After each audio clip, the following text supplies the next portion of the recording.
श्रेया के पिता का सपना अपनी बेटी को अध्यापिका के रूप में देखने का था, परंतु श्रेया ने बचपन से ही अपने सपनों को किसी भी विशेष शिक्षा या सेवा में कभी नहीं बांधा था।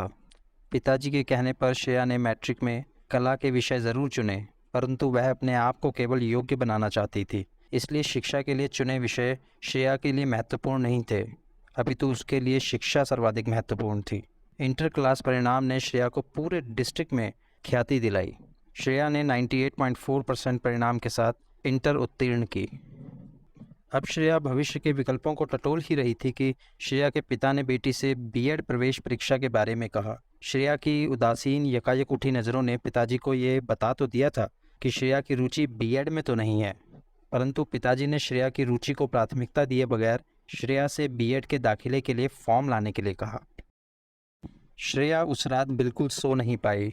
अपनी इच्छाओं को पिघलाकर पूरी रात श्रेया ने अपनी प्रतिभा को पिता के सपनों का आकार देने की बारंबार कोशिश की।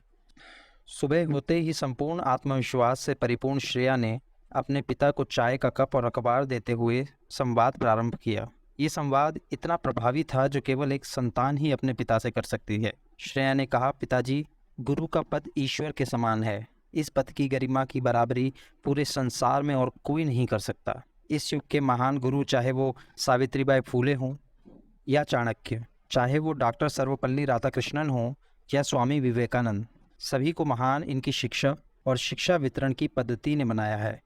पिताजी, मुझे भी शिक्षा से उतना ही स्नेह है जितना अपने समय में सभी महान ख्यातियों को शिक्षा से रहा होगा। पिताजी, मैं आपकी ज़िंदगी को लेकर दी सार्थक शिक्षाओं को आधार बनाकर पूरी दुनिया में आपका नाम रोशन करना चाहती हूँ, और इस प्रयास के लिए मुझे दिल से उन विषयों के साथ जुड़ना होगा जिनमें मैं अथाह ज्ञान के साथ रुचि भी रखती हूँ।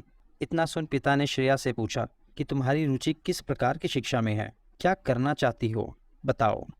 श्रेया ने स्नेह और विश्वास को प्रदर्शित करते हुए पिताजी से कहा कि मैं इंजीनियर बनना चाहती हूँ। देश को अपने ज्ञान का परिचय अपनी सेवा से देना चाहती हूँ। मैं जानती हूँ इस क्षेत्र में काम ज़्यादा और समय कम मिलेगा, पर मैं विश्वास दिलाती हूँ कि अपनी शिक्षा के आधार पर देश की उतनी ही सेवा करूँगी जितनी शिक्षा के क्षेत्र में महत्वपूर्ण हस्तियों ने इतिहास में की है। श्रेया की बात सुन अनुमति प्रदर्शित करती मुस्कान के साथ पिताजी ने कहा कि मुझे भी थोड़ी बहुत अंग्रेज़ी सीखनी ही पड़ेगी।